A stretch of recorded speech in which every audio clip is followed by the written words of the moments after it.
In the 4th century BCE, the Indian subcontinent was fracturing. Rulers like Dana Nanda of the Nanda dynasty squeezed the population for wealth to fund lives of unchecked excess, treating their vast kingdoms as personal, exploitative property. This internal rot coincided with a looming external threat. As local rulers hoarded resources and bickered among themselves, a highly disciplined alien military machine was marching toward the western borders. Alexander of Macedon brought an entirely different culture of conquest to the Indus Valley. His cohesive, battle-hardened forces stood in stark contrast to the divided and self-interested Indian kingdoms they encountered. The intellectual class of the era observed this vulnerability and recognized a terrifying political reality they called Matsya Nyaya, the law of the fishes. Without a just, disciplined ruler, society devolves into a state of anarchy where the large fish inevitably devour the small. A sovereign who answers to nothing but his own ego leaves his civilization defenseless.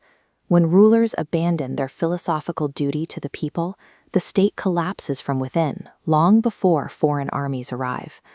Observing this chaos, a scholar named Chanakya realized that simply replacing one corrupt king with another would fail.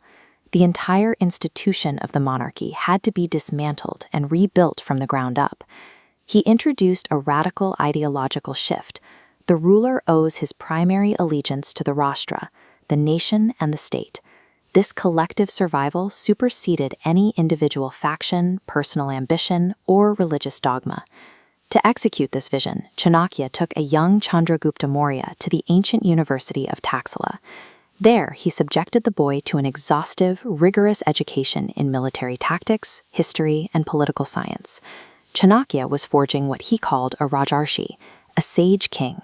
This new archetype of a sovereign would be governed entirely by intellect and duty, immune to the pitfalls of ego and noble bloodlines. The absolute prerequisite for the Rajarshi is the complete restraint of the organs of sense. A king susceptible to external temptations and internal vices can be manipulated, making him a fatal liability to the state. True sovereignty is an engineered condition.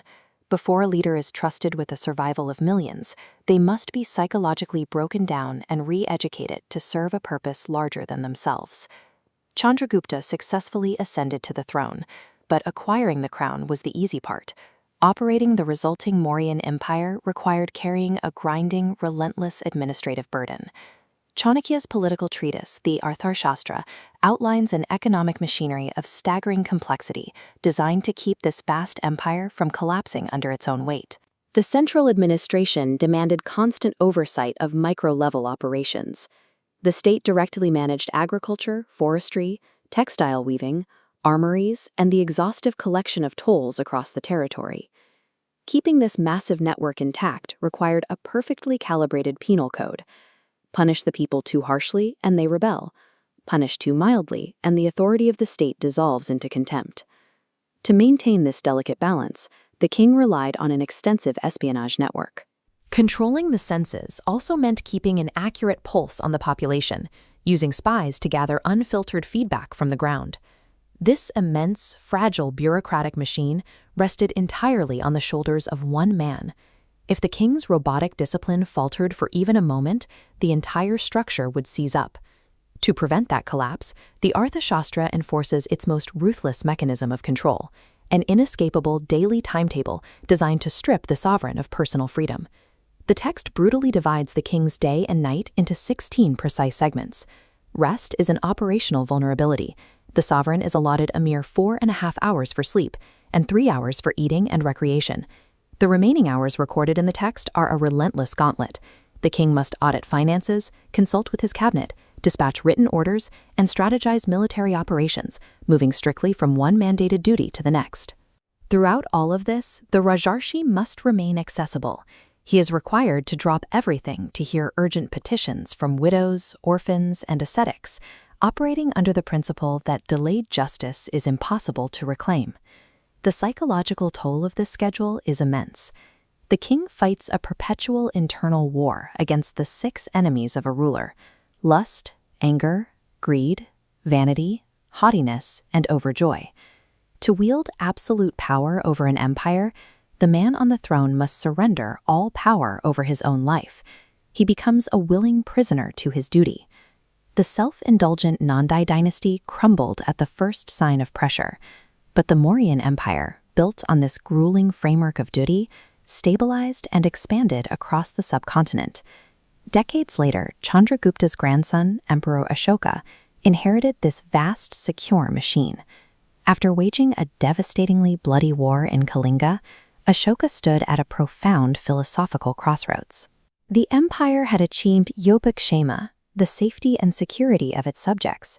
Agriculture thrived, trade routes were protected, and the administrative mechanisms cared for the vulnerable. The state was secure. Chanakya's foundational philosophy that a king must be governed by wisdom and duty rather than ego provided the exact framework Ashoka needed to evolve his rule. Ashoka abandoned military conquest entirely. He pivoted the massive resources of the state toward moral governance and ultimate compassion, spreading these ideals across the continent in stone. The system designed by Chanakya was so robust and selfless that it could fully support a ruler who laid down his sword. The Rajarshi model proved it could successfully pivot an empire toward peace. The defining purpose of this ancient statecraft is distilled in a single maxim from Chanakya's text. In the happiness of his subjects lies the king's happiness, in their welfare his welfare. Whatever pleases himself he shall not consider as good, but whatever pleases his subjects he shall consider as good. The man occupying the throne is merely a temporary instrument. True power belongs to the state and the people. The true measure of a king is not the size of the territory they conquered, but the justice they leave behind. When power finally bows to wisdom, a ruler's legacy becomes eternal.